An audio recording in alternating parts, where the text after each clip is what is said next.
you should have watched White Sands Part 1. It had like the video of when we came all those mountains and then the starting that we watched the sunset and all of that. So if you watch White Sands Part 1, you'll see that. But today, we're actually going to go deep inside the dunes. So, and I also share the history, like I told you in the last video. So I'll also share you the history.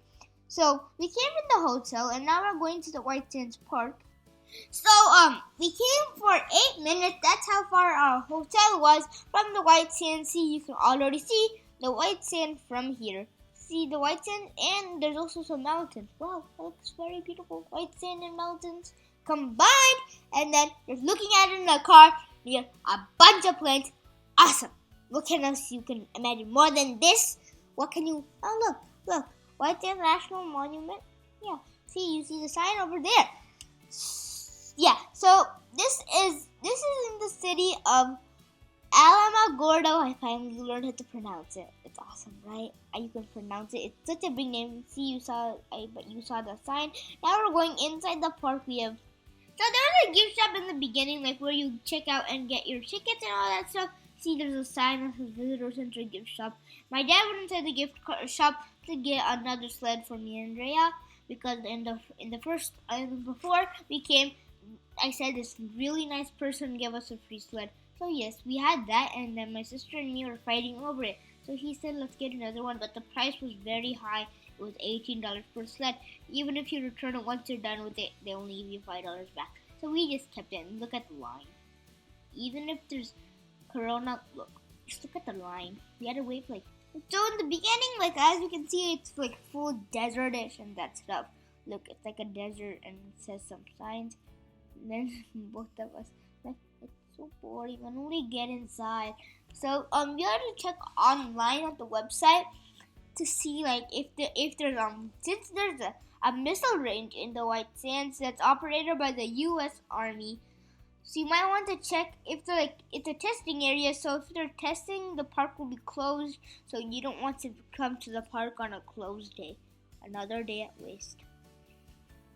As you can see, there's a price on there. As you can see, the price per vehicle is $25 if you're going by motorcycle. It's $30, and the building looks it's built in a different stone-like thing, but it looks very different than the ones in Texas. So yes, and look at that. Is that glass? No, that's a car's glass. And as you can see, we're entering the park, and you can book the tickets online or you can directly buy it from them. So we were just driving in. As you can see, the white sand is not that much there. There's small dunes with a lot of grass on them, but when you go more inside, the grass starts I don't know, gone. I don't know how. It just starts to go away. The White Sands National Park describes this place as like no place in the world. So that means it's very beautiful. We couldn't even imagine it. And then it's for sure this is a natural wonder. This is the largest gypsum dunes in the world, coming from the heart of Tularosa Basin. This park was established on January 18, 1933 by President Herbert Hoover. There are 4.5 billion short tons of gypsum sand that fills the dunes that were formed about 7,000 to 10,000 years ago. Wow, that's very long. Of course, all monuments have to be created a long time ago because it's history. No one man-made could make that much gypsum sand. Who's going to paint that much sand? No one has to be nature-made. Yes, nature-made is always the best. Some of the dunes can get up to 60 feet high. That's big. That's the one big thing to sled down. I really want to sled down on that dune. Yeah.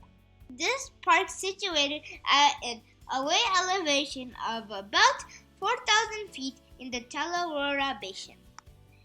The massive collection of gypsum dunes in New Mexico results from changes from the ancient landscapes that started before the time of the dinosaurs. That's 250 million years ago. Wow, the gypsum started forming this big dune field a very long time ago, before the time of dinosaurs. I don't even think humans were. Yeah, humans weren't even there at the time of dinosaurs. They only came in the Ice Age. So yes, humans wouldn't have been to see the gypsum fall from the sky.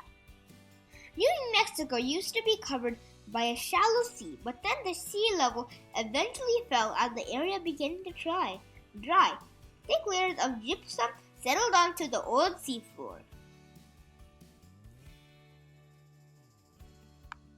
The sands of White Sands National Monuments are formed from gypsum, a soft mineral often left behind when water bodies evaporate. Although gypsum is a fairly common mineral, it is rarely found as sand because it easily dissolves in water, and rivers generally carry dissolved gypsum into the sea. Waters flowing into the basin holding White Sands National Monument, however, found no outlet and evaporated. Over the many years, gypsum crystals deposited into the basin and were subjected to freezing, thawing, and wind, and broke down into tiny grains that made the sand. That's cool about how gypsum is made, right? The park rules say that you are not allowed to take the gypsum sand from the dunes no matter what reason it is. Even if you have any permission, you're not allowed to take any of this white sand because look how beautiful it is. No one wants you to take it away. No, they will not let you take it. That's the rules. If you break the rules, bad stuff will happen. Now we have came more inside the park, and we can also talk about some activities. So there's some activities that are hiking and camping. So you had to plan ahead for those. You had to bring lots of stuff because it's dunes, right? At the night it'll just be very windy, and then sand will just go all everywhere, and then no one can see you, even if you're covered in the sand. No one's going to be see you inside your tent. So there are some stuff for that. You will need water, lots of water, because there's nowhere you're going to find water inside the middle of a bunch of gypsum deserts. You will never find water in this place. So you have to get your own water from your house or wherever you're coming from. So you have to get your water. And also, you'll need some insect repellent because I got lots of mosquito bites. Yes, you need insect repellent. And you'll need a phone. Of course, you'll need a phone, a trustable map. You always need a map to see because if you're locked inside the gypsum dunes, you will not be found. And look at this. Now we're on the top of the dune, and me and Rhea found some animal tracks, so we're following them.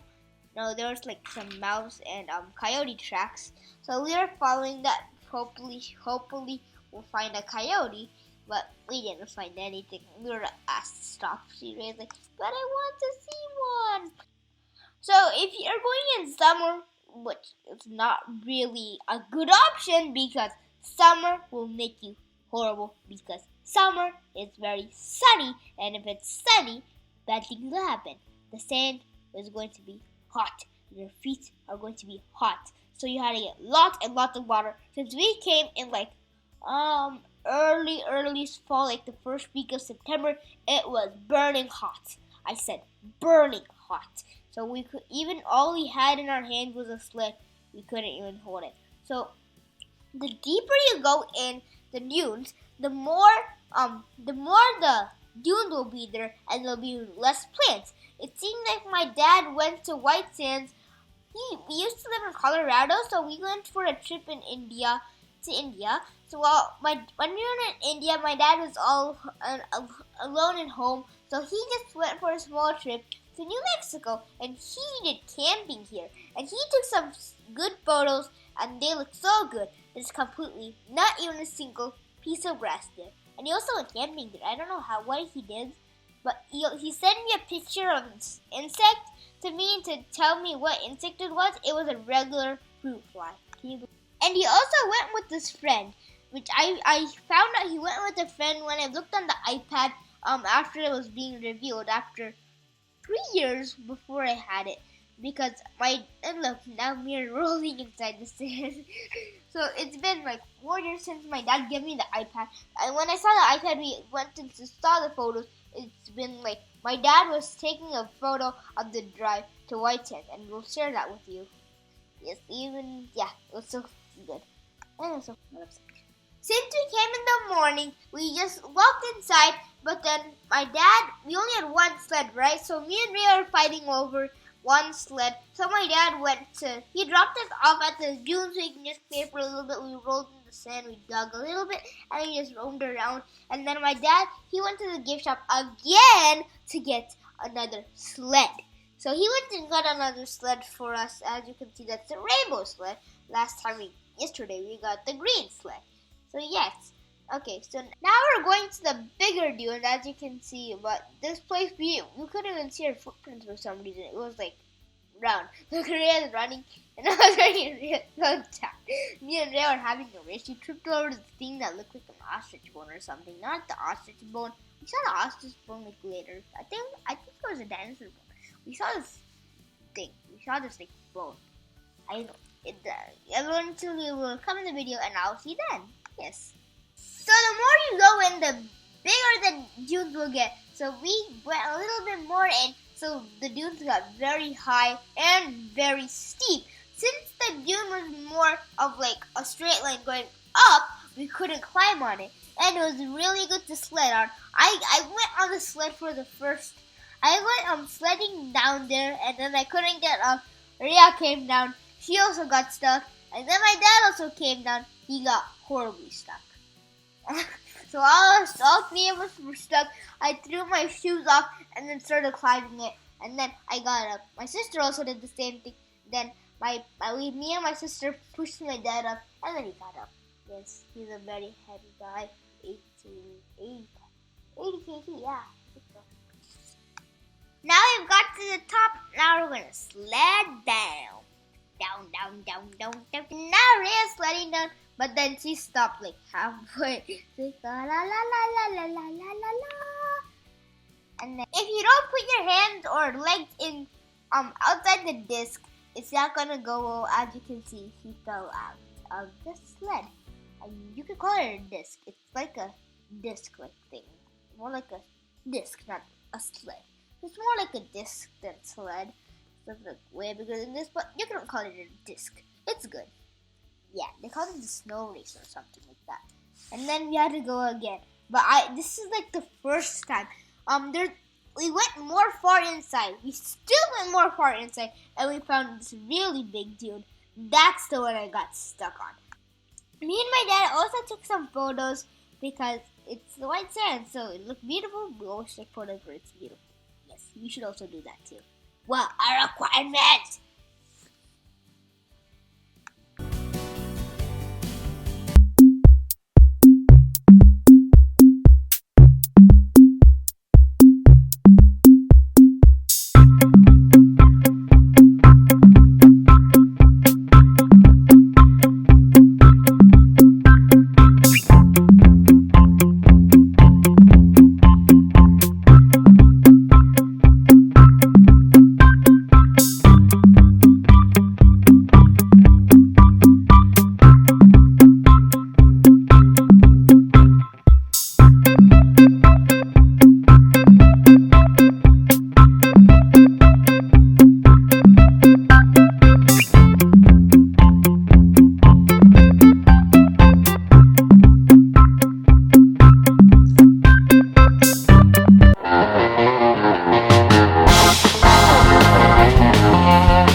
Tired, and she was like, this is fun, I'm not gonna go anywhere. Let's go to the car right now. Let's go right now. And then she's like, I'm going alone. And then I'm like, okay, let the coyote come and catch you. And then, oh no, she turned around and like, okay, I wanna go.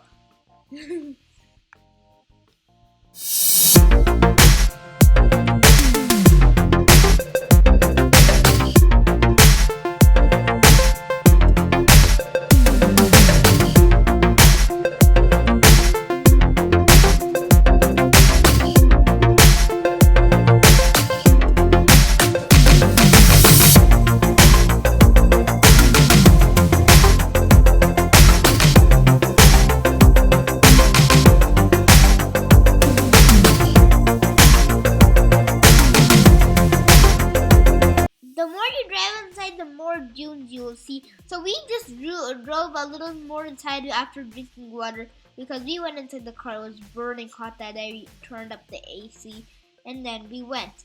But we came such a long way just for this place, this beautiful place. So why can't we enjoy it for a few more minutes? So we just kept driving more inside and we found a parking lot that you can sled on. That was awesome, right?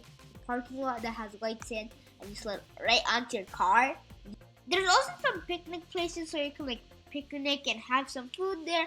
So make sure you might want to do that. It's your choice. So they have that, and then you can just sit there and just see the beautiful place. This is the end of the park, somewhere near the end of the park. No, but for sure this is not the end of the park. There's way more road than this. We just came here, and then okay, this is the parking place, and we can also we did sledding on already made places. See, as you can see, some people already sledded, and then there's these marks. We sledded on those same marks because we can't make our own marks because we're just gonna stumble and then we're gonna twist and then we'll have to take another bath. And so yeah. If you make sure you find some already made sled marks so you can sled on those already made sled marks. If you sled on the already made sled marks, you will go down slowly, and that is awesome. Now I'll see you at the end of the video.